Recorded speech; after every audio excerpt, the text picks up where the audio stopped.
22 years old, married and killing it in the real estate finance industry. And then life throws you a curveball. What do? Do you strike and miss, or do you hit it out of the park? Hear the incredible personal and professional journey of Harvey Pava this week on Jewish Grit.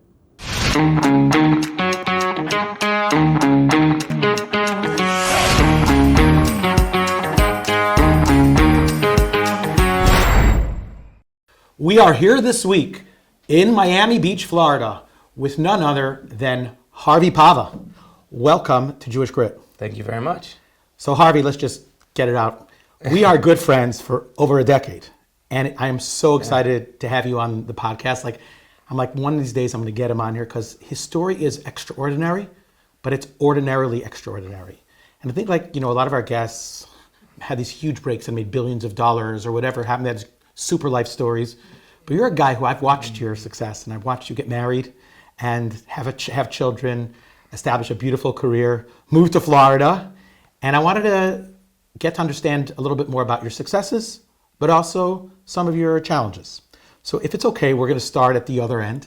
And I want to ask you to think back in the last, let's say 10 years of your personal life, your career, and share with us a moment where life kind of threw you up against the ropes and you needed to really grit your teeth and pull yourself out of it. So I'm in the mortgage business, which is a very difficult business. It's a business that, you eat what you kill, and it's extremely challenging, and you have to work super hard. And I remember early on in my career, I was grinding, and I'll try to be short with this. And finally, after like a year and a half, let's say, close a big deal. And that changed my life. That enabled me to buy my first house, and I was 23 years old. And that was pretty awesome. I was in the suburbs. I had a 3,500 square foot house. I mean, it was amazing. I felt like I'd made it, and I was 23.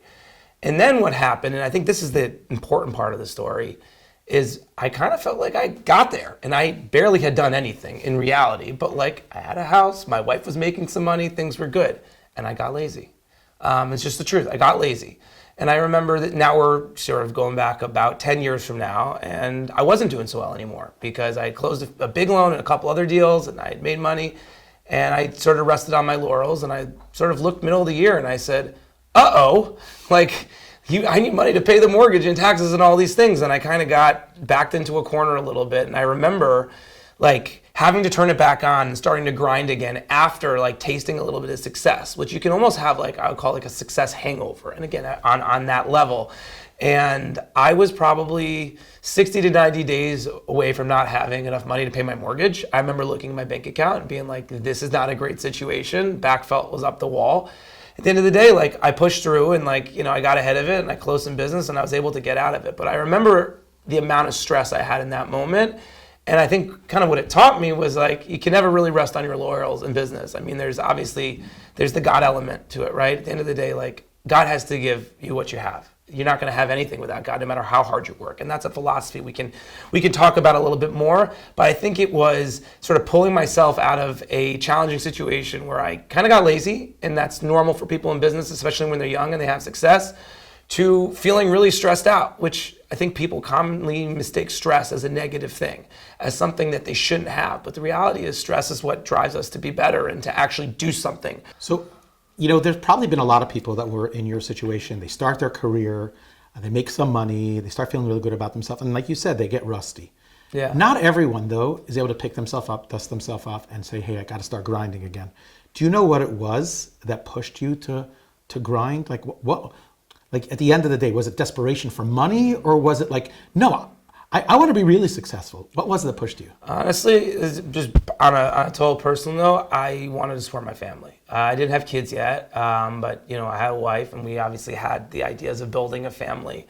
And I wanted her to see me as somebody who could support her and who was going to be there and be the rock. And she was also working at the time, but I took that responsibility upon myself, and I really felt like it just wasn't right. I looked in the mirror and I said, this isn't how I want to be operating, and kind of just coasting and not doing what I'm supposed to be doing. And I looked at her, and there was never a conversation. And I think that's important. And it wasn't something that she set me down and was like, babe, you're not, pulling your own weight. Nothing like that. It was internal, something that I saw and felt motivated to do and realized how important that was, because you can't look at life as like here's where I am and I'm not going anywhere. You have to look down the road and have a vision of what you want to accomplish. I think that is so important for everybody. I don't care how old you are. If you're in your 60s and you're trying to do something great, and at the time I was in my 20s. And my vision was a family with beautiful children and raising them with good Jewish values. And I wanted them to see their father as someone that they could look up to, because that's what I had. My father is someone that I respect and admire.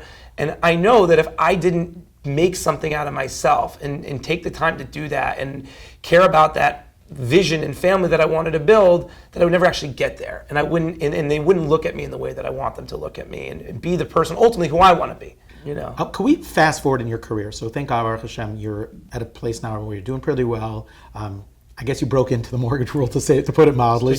Just a little. Like, do you still have like peaks and valleys in your career, or just in your drive, your grit? For sure. Yeah, absolutely. I think, as you become more successful, even if you've built something that, has a stream of income and you're doing well, I think, everybody has lulls, or everybody, oftentimes I'll speak for myself. Like, I feel like maybe it should be becoming a little bit easier. And sometimes when it comes too easy, which is funny, like you feel like you're not working hard enough. So to me, that always comes back to like, at the end of the day, we have to put our inputs in. And the inputs are our effort, our energy, and our motivation to be successful, whatever it is that we do. But at the end of the day, Hashem has to decide that those efforts are going to be met with success. And I always like to use the analogy of rain in a field, right? Like, as a farmer, you can plant and sow and till and all those farmer words that I don't know that well. But you can do all those things, but if it doesn't rain, which is the one uncontrollable, then nothing happens. So what I've sort of trained myself to think, because oftentimes I will feel down, oh man, this is a month that I should have done better, or this deal seems too good to be true, why am I getting this deal? Or it's like, nothing ever happens exactly the way you want it to happen, but you have to remember that you're not in control. And the key is just showing up every day and maintaining a positive attitude, which, by the way, is a lot easier said than done. How do you do that? How do you maintain a positive attitude? Let's say you had a really bad month. Yeah. Or that deal that you knew was going to go through, all of a sudden falls apart in the last minute, which happens all the time. Like, what do you do in that situation? A lot of drinking. No. Gotta be careful what you say. I know. Oh, you live in Florida. I forgot. Yeah. So Florida does help. But all jokes aside, it's nice to walk outside and to be sunny and to take a deep breath. So that's a big deal. It's true. Honestly, for me to bring myself out of a bad spot, I remember all the things that I love in my life. And I think that those are the things that you have to realize at the end of the day. Money's important. Obviously, you have to pay tuition and you have to this and that. There's so many things that are important. But the most important thing is your family, is your friends, is your relationship to God, and the things that you value the most. And sometimes what I'll do is I literally will just take a step back. I will slow everything down. And I will just remind myself, I have an amazing wife, I have beautiful children, and they'll come into the house and they're smiling and they're hugging me and kissing me. And if I can't appreciate that moment, then what is everything else even for? And it's actually meaningless, because everything is for that moment. So I just kind of hit that circle and realize sometimes in the lows, you got to remember why you're doing everything. And when I remember why I'm doing everything and I can bring myself out of the low, then I'm on a high again. And that's where I want to be, because we all perform best in business, in Torah learning, and anything what we're doing in our interpersonal relationships with our friends and our wives, when we're at our best and when we're on a high note. That's where we can sort of assist those and be a rock or be an important person for the people in our lives. So I think we just have to, one has to bring themselves back. I know Florida life is like really relaxed and chilled. Yes, it is. But even so, I know you for 10 years and you're a hard worker, and that's a great thing and it's something that I really admire about you. How do you balance like some of those really last moment grinds in the office when you got to get a deal off the ground and it's 12, 13 hours a day, and thank God you got 4 beautiful kids and an amazing wife. How do you balance those two? Yeah, I mean, there's no science to that. There's not like, hey, like I work till this time every day, because if you're an entrepreneur, right, you don't have a set schedule where I can't commit to my wife. And you own businesses or you run a business and say, I'm going to be here at my house, 6 o'clock every day to have dinner and do all these things. I love that ideal, and it's an ideal, and my dad was actually amazing about that. But when you run a business, sometimes you have to do things, and that's just the reality. So there's no, to me, like perfect science of how you do it. So what I try to do is the flip side in an entrepreneurial world is your time isn't consistent. So whenever I have that time that I feel like I have a lull, which of course happens, sometimes that lull is at 5 o'clock in the afternoon and sometimes at 8 in the morning, I will take advantage of that. Like weekends are really big for me. So like right now I'm supposed to be with my kids. I'm interviewing with you. So sorry. No. I'm just joking. But Shabbos is a huge day. That is probably the biggest family day of the week. I bring my 3 of the 4 kids I have, thank God, to shul, and I sit with them, and I just make sure to spend the time that I know is going to be concentrated and not interrupted by business with them. Sunday's a very similar idea. So I definitely take those 2 days a week. And then I think the other thing I would just add, if you can do it, is I try to keep at least one thing in my schedule consistent. You're not going to be able to do that. At least I know I can't do that with multiple things. And that thing for me is I drop my kids off in the morning to school. I know it seems like a very simple thing, and it is a simple thing. But that's my schedule. I take them every morning, leave my house at 7:45. I have 3 kids in the car with me. Eventually it'll be 4 when my youngest starts going to school. And that is just something that my kids see me do every day. And yes, do I travel here and there? Sure. But 95% of the time, that's what I'm doing, and that's something they become accustomed to. And I think that having even one small little thing that you're consistent with every day with your family keeps you grounded and keeps you in that spot. It's amazing. I like what you said because, I don't think anyone has a formula for balancing work and family life. It's not so much about quantity, it's much more about quality. Yeah, agreed. I want to ask you another question.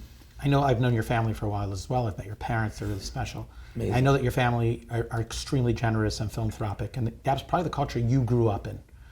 Talk a little bit about how you're trying to transmit those values to your own children. And I know that your oldest son is 8, but he's old enough to start understanding giving. What are you and your wife doing to try to put them in that mind frame and understand the importance of giving? Yeah, that's a really good question. So and there's not like one specific thing that we're doing, but I think it's creating a culture of giving. And this is something that I actually have been thinking about a lot personally and conveying to my kids. And what does that mean? It means that the relationships that you have in your life, you create a culture in which you give to others. That's part of what you do all the time, whether it's between husband and wife, myself and my wife. You want to see people, and it could be little things. Like I'll give you in my life, and I'll try to sort of boil this down to the kids, like in shul, like on Shabbos. At synagogue. And yes, in synagogue on Saturday when we go on Shabbos, right? Like I have a guy every week who comes up to me, gives me a breath mint. Or I think it's actually a lozenge, not a breath mint. That sounds like I have bad breath. So it's like, as you can hear, I'm a little hoarse a lot, so because I talk a lot for a living, so he brings me like a throat drop. And it's a tiny little act, but it's super meaningful, and he does it every week.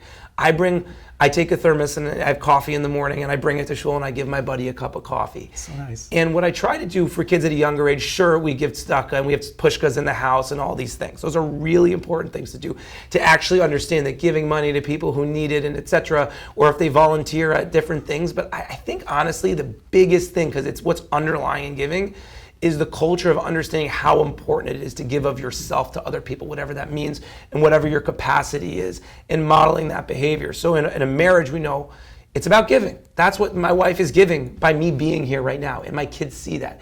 And those are things that, for children, you have to explain. You don't just, you model the behavior, but then you say, hey, mommy is gonna stay here with you guys because daddy's gonna go speak to his rabbi, and he's gonna do an interview, and hopefully a lot of people will be interested. And my kids will hear that and say, mommy's doing this for daddy. And that's the kind of message that I want my kids to have, because ultimately as they get older, that's gonna manifest itself into their psyches, and they're gonna have a culture of giving within them, and everything is gonna come from that, all the charitable giving and everything that my parents did. But when you tell your kids, hey, I gave $1 million here or $1 million there, that's gonna be lost on them. It's, oh, that's a lot of money, but that doesn't mean anything. It's them experiencing giving in a way that's tangible for them. And that's what we're trying to give off. Harvey, Yeah. what makes you happy? Watching football on Sunday. Thanks for being honest. Nothing has changed. No, it's there's a lot of things, but it's certain moments make me happy. Moments when I can look at my life and almost step out of my being. And this happens to me here and there, and I see what's going on around me, and I'm proud of that moment. Sometimes, I'll give you an example. I'll be around my Shabbos table with people I've known for a long time, people in my community, whoever it is, and I say to myself, like in my head, I'm looking around, everyone's talking and drinking and having a great time, and I say, look what's going on here. And I capture these moments in my mind, and I say, this is what I want to be a part of, and things that I'm doing. Or another example, but completely different, is when my kids run in my room in the morning and they come into bed with me and they give me hugs and kisses. That makes me happy. And oftentimes it's hard to like walk around all day with a mindfulness of happiness. That's a nice ideal, and I think we should all strive for that. But oftentimes it's moments that I capture almost as a picture, and I freeze in time and I say, this is what it's all for. You know, sometimes when I daven, I pray for, like, I lead services on Shabbos and on the high holidays. Sometimes when I'm up there and I have the whole room behind me and I'm hearing everyone singing and there's almost as one voice, that makes me happy. But it's really moments that I try to carry with me. And it's those same moments sometimes, by the way, you ask me, how do I sometimes get out of a rut when I have not such a great day or not such a great week? I go to those moments of joy. And that's why I try to capture them. And I think mindfulness is one of the hardest things for people to do, and to realize in a moment of real joy, not just to experience how amazing it is to be present, but to like really dial into that moment and commit it to memory, because those are the things that you'll always have with you. So, What makes you most proud to be a Jew? where do I start? I mean, I wish you gave me that question before this, because this is a question I could go anywhere with. I know I've talked a lot about it, but I mean, kids. I think that's something that, you know, when you're 18, you're not thinking about. In 22, maybe you're starting to think about, but you don't have. So, you know, it would be all the nice things that you're doing in the world. But for sure, as a Jew, my kids' involvement in Yiddishkeit is by far the most important thing to me. Not the only important thing. Obviously, I've got to do my thing too. But seeing them, like my Rosie, and I want to talk about her because she's very special. How old is she? My Rosie is 5 years old, and she is so connected to God. So God, we know, is Hashem. That's the Hebrew word for God. This is how she talks about it. And the way she talks about Hashem in our home is like, it's hard to explain. Like, he's part of our family almost. Wow. Hashem thinks this. Hashem won't like it if I do that. And like, even I think I should be doing this, don't do that nearly as much as she does. As such an active part of her life, as this, like, that is so important to her, everything she's doing. And that she got that from somewhere. And probably my wife or her school, or wherever she got it from, I'm not going to take credit. But when my kids bring godliness into the house, and that's an amazing example, an example that's really direct, but that is what drives me, and that's what makes me want to be better, and that's what makes me most proud. Beautiful. One last thing. If you had a chance to address our audience of 75 or 80,000 college students and young professionals across the globe, and you could share with them one thing, what would you like to tell them? There's a couple things, but I would say on a professional level, as I get asked this question a lot, and I think this is really important advice for young people, because I get questions all the time from students, and either my alma mater, YU, or they're reaching out to me with questions in business, on LinkedIn, and all these places. And they're all really like, they all want to be successful. They're all entrepreneurial. The people are reaching out to me, and they all want advice on it. And the first thing I tell every single one of them, I ask them a question. I say, well, what are you good at? What's your skill set? Because most people are so focused on, I want to go into finance, and I want to go into real estate, and I want to be an entrepreneur. And that's like all amazing. But until you identify what you are good at, and if you can say it really simply, this isn't a dissertation on like, well, this and that. It's like, I'm really good with people. I'm good at sales. I'm good with numbers. Like, tell me, and it could be maybe more than one thing, but figure out what your skills are and then apply them to the job. Because real world is not like university. University is very specific. You learn, marketing, or you learn management. I mean general, not specific, in the sense that, when you get into the real world, anyone who works knows that, like, you get some basic information from college, and I'm not talking down college, but it's not going to prepare you for any specific job unless you go into much more detail, later education, lawyers, doctors, etc.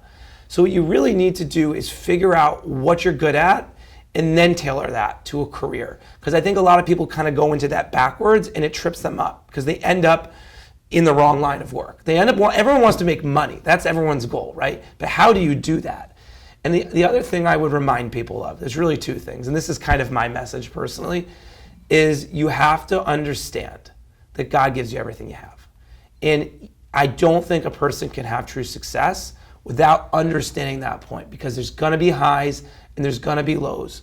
And you need to hone into that idea as much as you can. And it's way easier when you have money and you're doing well to thank God. Everybody knows that. But it's in the moments when things aren't going well and things are getting tight, or you're trying to get a job, that's when you have to remember that He gives you everything. Relinquish a little bit of control. And remember that the only thing that you can control is your motivation. The fact that you showed up and you put in the work. Everything else you have to trust in God. So those are kind of... You need the rain. You asked me for one, I gave you two. Harvey Pava, this was a teaser. Thanks so much to your wife, Devorah, for taking care of the kids and letting you come here on a beautiful, sunny winter day in Florida, at least. I wish you tons of success personally, professionally, and we got to do session 2 of this one of these days. I would love to. I'd be happy to do it. Thanks so much. No problem. Thank you for listening to Jewish Grit, an Olami Mentorship podcast. At Olami Mentorship, we believe that everyone needs a mentor. What better way is there to tap into your personal and professional potential than with a Jewish mentor at your side? Learn more at olami.org/mentorship. Don't forget to keep listening on Apple Podcasts, Spotify, or wherever you get your podcasts.